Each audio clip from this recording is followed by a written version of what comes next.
Hello and thanks for joining me. Today I've come back to one of my off the beaten track locations that I covered last year, and I'm with Mr. Jason Jones, so it's a real pleasure to be out shooting with somebody of his calibre. He's headed over the other side of the beach. That really is him all the way over there. Now this location actually is quite difficult to find, so perhaps that's one of the advantages of it. We've got the place completely to ourselves today. Maybe someone will pitch up later, who knows, but even if they do, it's not exactly going to be crowded. Jason's gone off to find some compositions and make a vlog, no doubt, and I'm sure we'll be comparing notes a bit later on.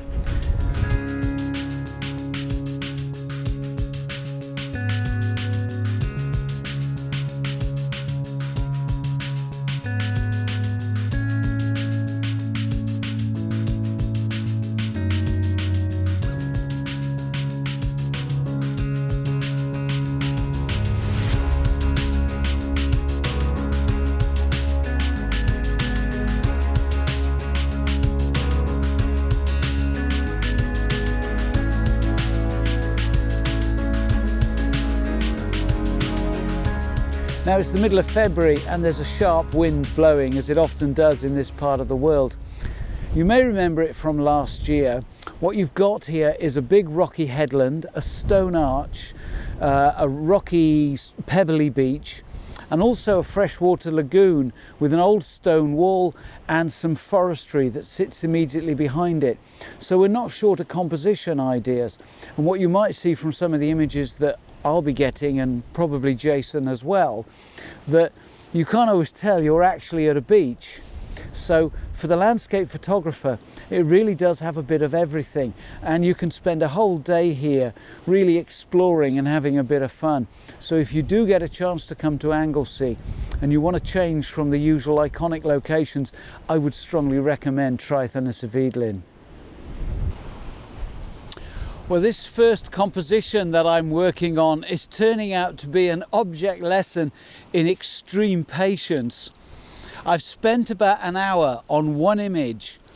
I really quite like the composition. It's really simple, but I've been waiting for the perfect combination of sunlight and sea. Let me explain. That little finger of rock just there is pretty much all I've got in my shot. I'm zoomed in at 100mm and I'm shooting at f5.6. At an ISO of 200, it's giving me a shutter speed of about a 6/40th, which is fine because I want to freeze the wave action. What I'm waiting for is every now and then a wave breaks over that finger of rock, but simultaneously there are seawater rivulets running down the front of it. The rock is really dark and the white seawater creates this really nice contrast. And it looks brilliant when it's sunlit. The problem I'm having is timing my shots exactly right.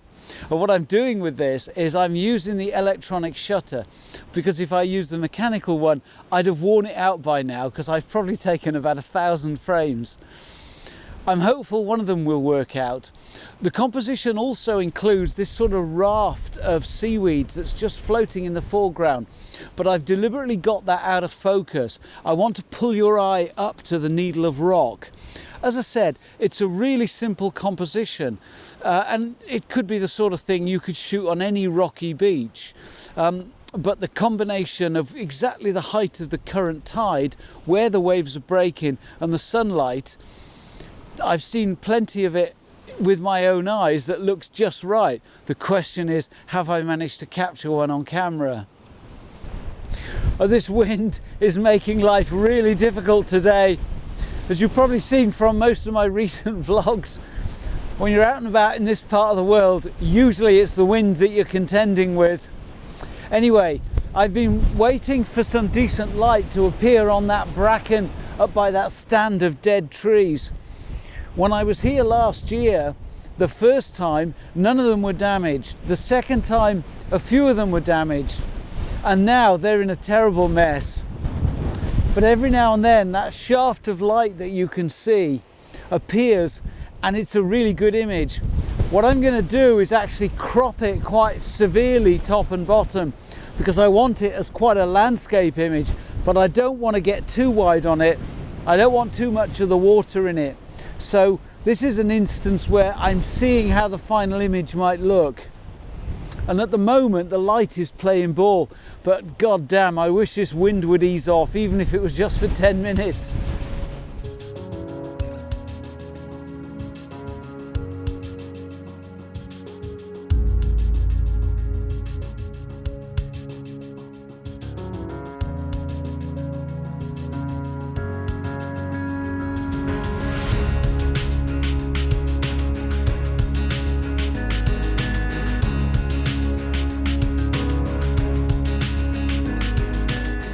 Well, we've had our lunch break and a really nice chat.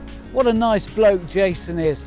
To be honest, if you ever get a chance to spend a couple of hours in his company, I strongly recommend it. You can't beat shooting the breeze with a landscape photographer, but also a vlogger, because we can empathise with each other about the problems we face keeping our cameras upright in conditions like this. Anyway, Jason's gone off to get some images of the lagoon behind the beach, and I'm down here shooting the cheesiest shot you've ever seen. The reason I'm doing it is not because it's a great composition or it's a really interesting technical exercise in how to deal with extreme dynamic range.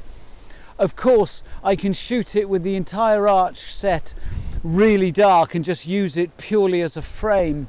And in that respect, it's quite an interesting shape. There's no two ways about it. If you shoot it in portrait mode as I am, it's not uninteresting. But the reason I decided I would actually show you this is to demonstrate a couple of interesting features of this particular camera. It has a built-in HDR mode. Now, I wouldn't use it for this application. I've used it just to demonstrate what it'll do. But it will take a number of images and stitch them together in camera to produce quite a good HDR representation, and then output it as a RAW file as well as a JPEG, should you want to do anything with it in post. As I said, I'm not going to be doing anything with this particular image, but I thought I would just show you what it's capable of.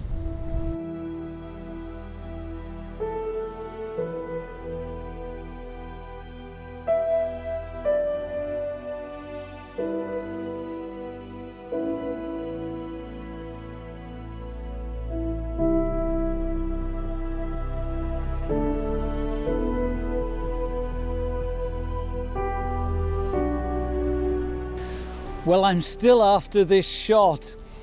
I've had a lunch break. I've taken an image through the arch, which I've probably just told you about, and I'm back at this finger of rock. I don't know why. It's not a classic composition by any stretch of the imagination, but I'm absolutely determined to do something with it. The reason I came back was because the tide has gone out a bit and I can get a better line on the rock itself. Also, the sun is out a bit more permanently at the moment, so I'm getting some much nicer light. What I'm doing with this particular shot though is I'm using the Pro Capture feature on this camera, and it's something that's really quite useful in this sort of scenario. And what it does is, when you half press the shutter button, it's storing 14 frames, and it's dropping the oldest frame and taking a new frame all the time. When something happens, you push the shutter button all the way down, and at that point it bursts at 60 frames a second using the electronic shutter. So you've got that lead in to the point at which you reacted, and after that you're capturing 60 frames a second. Now, I think what I'm going to maybe look at doing with this is, rather than take a single image from it, which I probably would have done if I hadn't come back after lunch, I think what I might do with this now is look to see if I can stack them and blend them. When you stack in Photoshop and switch your stack to a smart object, you can then control the blend mode of that smart stack, and by using a mean you can create what is in effect the equivalent of a long exposure. So I might have a go at that, and if it works out, you'll be having a look at it about now.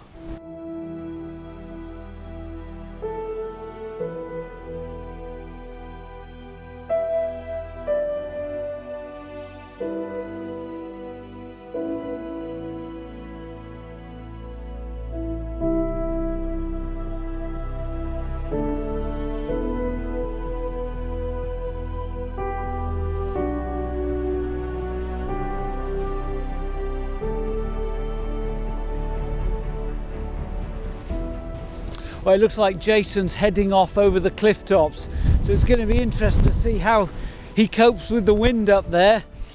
I'm going to see if there are any shots to be had around the lagoon at the moment. There is a really interesting old stone wall that kind of disappears into it. I did get a shot of it last year, but it was technically a bit rubbish. Now, one thing I had in mind to have another go at from a previous visit is this amazing dry stone wall that snakes its way along the edge of the lagoon. At times it actually has water on the other side of it, so it splits the lagoon, which is really bizarre. Not so much today though, but I really like the way it just sort of meanders along the edge of the lake here and disappears off into the far distance, where there's that really nice ridge covered in old dead orange bracken and some of these stunted and quite badly wind damaged pine trees. So I think all in all it's quite an interesting composition, and I'm going to see what I can do with it. Now, I'd thought about doing a long exposure for this particular composition, but then I realised I actually didn't have that much of the lagoon in shot, and trying to keep the camera steady in this wind would be quite a challenge, so I thought I'd leave it. What I'm waiting for is the sunlight on the far ridge at the top there, where the dead trees are and that lovely orange bracken from last year. When the sunlight hits that, the line of the wall leads your eye nicely up to that, and I'm hopeful that'll make a relatively compelling composition.